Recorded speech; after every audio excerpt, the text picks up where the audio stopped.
कहानी की शुरुआत में हम सैंडी नाम की एक 40 साल की औरत को देखते हैं जो कि एक हाउसवाइफ होती है। सैंडी अपने पति और 2 बच्चों के साथ बहुत खुश थी और वो उनसे बहुत प्यार करती थी। फिर एक दिन सैंडी जब अपने बेटे के बर्थडे पार्टी की वीडियो देख रही थी तब उसे पता चलता है कि उसके पति का मॉली नाम की एक औरत के साथ अफेयर चल रहा है। अब यह देखकर वो बहुत दुखी होती है, जिसके बाद वो अपने पति से डिवोर्स लेकर अपने बच्चों के साथ न्यूयॉर्क आ जाती है। अब अपना घर चलाने और एक नई जिंदगी की शुरुआत के लिए सैंडी नौकरी ढूंढने लगती है और इसके साथ ही उसे रहने के लिए एक जगह भी चाहिए थी, जिसके लिए वो एक कैफे में जाती है जहाँ पर उसकी मुलाकात एरम नाम के एक 25 साल के लड़के से होती है। एरम का भी रिसेंटली ब्रेकअप हुआ था और वो दोनों ही अपनी लाइफ में खुशी ढूंढ रहे थे और इसके साथ ही सैंडी भी अपने बच्चों के साथ न्यूयॉर्क की लाइफ में एडजस्ट होने की कोशिश कर रही थी। इसके लिए वो एक सेल्फ डिफेंस की क्लास ज्वाइन करती है जहाँ पर उसकी मुलाकात फिर से एरम से होती है। एरम को ग्रेजुएट होने के बाद भी कोई खास अच्छी नौकरी नहीं मिल रही थी, इसलिए उसे पैसों के लिए वो भी काम करना पड़ रहा था जो करना उसे पसंद नहीं था। तभी उस क्लास की टीचर सैंडी को अपना सारा गुस्सा एरम पर निकालने को कहती है, जिस पर एरम भी अपने पति की हरकतों को याद करके अपना सारा गुस्सा उस पर निकाल देती है। पहले तो वो उसे गंदी गंदी गालियां देती है और फिर वो उसे कुत्ते की तरह मारना शुरू कर देती है। इसके बाद अगले दिन सैंडी एरम से कल की हरकतों के लिए माफी मांगती है और उससे पूछती है कि क्या वो उसके बच्चों का बेबी सिटर बन सकता है, जिस पर एरम भी उसे हाँ बोल देता है। फिर उस रात जब एरम बेबी सिटर के लिए सैंडी के घर पर आता है तब उसे पता चलता है कि सैंडी के बच्चे बहुत अजीब हैं। फिर सैंडी उसे वहीं छोड़कर एक आदमी के साथ डेट पर चली जाती है, पर वो आदमी तो एक नंबर का गधा था और वो सैंडी के साथ काफी अजीब हरकतें कर रहा था, जिससे वो उसके साथ कंफर्टेबल नहीं हो पाती। वहीं घर पर एरम धीरे धीरे सैंडी के बच्चों का दोस्त बन गया था, पर दूसरी तरफ वो आदमी तो सैंडी के साथ और भी अजीब हरकतें कर रहा था। अब सैंडी इन सब चीजों से परेशान हो चुकी थी और वो वापस अपने घर आ जाती है। घर पर एरम ने बच्चों को सुला दिया था और फिर सैंडी एरम को अपनी खराब डेट के बारे में बताने लगती है। फिर अगली सुबह जब एरम कैफे में काम कर रहा था तभी वहाँ पर सैंडी के दोनों बच्चे आते हैं और उसे बोलते हैं कि उनकी माँ मर चुकी है। अभी सुनते ही एरम भागकर उनके साथ उनके घर पर आता है, पर जब वो वहाँ पर सैंडी को चेक करता है तो वो बच्चों को बताता है कि वो मरी नहीं बल्कि सो रही है। इसके बाद हम सैंडी को देखते हैं जिसकी लाइफ अब पहले से बेटर हो चुकी थी और उसे अपने काम में भी प्रमोशन मिल रहा था। अब क्योंकि सैंडी का काम भी बढ़ रहा था इसलिए वो एरम को परमानेंट बेबी सिटर की जॉब ऑफर करती है, पर उसके इस काम से एरम के मॉम डैड बिल्कुल भी खुश नहीं थे, क्योंकि एरम ने एक अच्छे कॉलेज से ग्रेजुएशन की थी और वो नहीं चाहते थे कि एरम बेबी सिटर वाली जॉब करे। इसलिए उनके कहने पर एरम बेबी सिटिंग के साथ साथ एक बड़ी कंपनी में जॉब भी ढूंढने लगा। अब धीरे धीरे वक्त बीतने लगा और एरम सैंडी और बच्चों के और भी नजदीक आने लगा।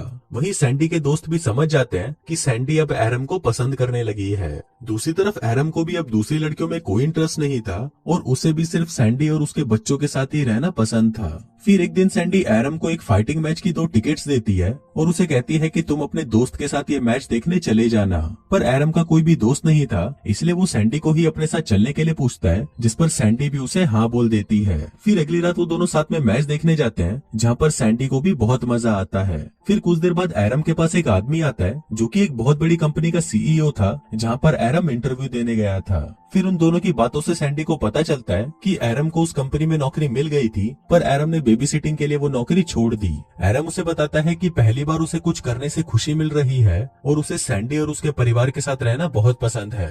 तभी हम देखते हैं कि मैच के दौरान एक बॉक्सर सीधा एरम के ऊपर आकर गिर जाता है, जिससे उसको बहुत चोट लगती है। फिर सैंडी उसे उठाकर अपने घर ले जाती है और उसे आज रात यहीं रुकने को कहती है, पर तभी वहाँ पर सैंडी का एक्स हस्बैंड आ जाता है और वो सैंडी और बच्चों को एरम के साथ खुश देखकर सैंडी से झगड़ने लगता है। वो उसे कहता है कि सैंडी वापस उसके पास आ जाए। फिर बच्चों को सुलाकर एरम जब वापस बाहर आता है तो वो आदमी एरम को वहाँ से जाने को कहता है, लेकिन एरम वहीं रुक जाता है और वो सैंडी को उसे अपनी दिल की बात कहने को कहता है। अब सैंडी वो बातें बोल नहीं पा रही थी जो उसने उस सेल्फ डिफेंस की क्लास में बोली थी, पर जब एरम उसी की बातें उसे वापस बोलने लगता है तब सैंडी भी वही बातें बोलना शुरू कर देती है और वो अपने एक्स हस्बैंड को गंदी गंदी गालियां देने लगती है। सैंडी ने अपने हस्बैंड को वो सारी बातें बोल दी थी जो कई सालों से उसके दिल में थी। फिर अपने पति को वहाँ से भगाने के बाद सैंडी एरम को कहती है कि कल वो उसे अपने साथ डेट पर ले जा रही है। फिर अगले दिन जब एरम अपने दोस्त को बताता है कि वो सैंडी के साथ डेट पर जा रहा है तो उसके दोस्त को ये सुनकर बहुत बुरा लगता है, क्योंकि उसी रात उसका एक स्टेज परफॉर्मेंस था और वो चाहता था कि एरम भी उसे देखने आए। अब एरम अपने दोस्त को नाराज नहीं कर सकता था, इसलिए वो शाम को सैंडी के साथ उसका शो देखने के लिए आता है।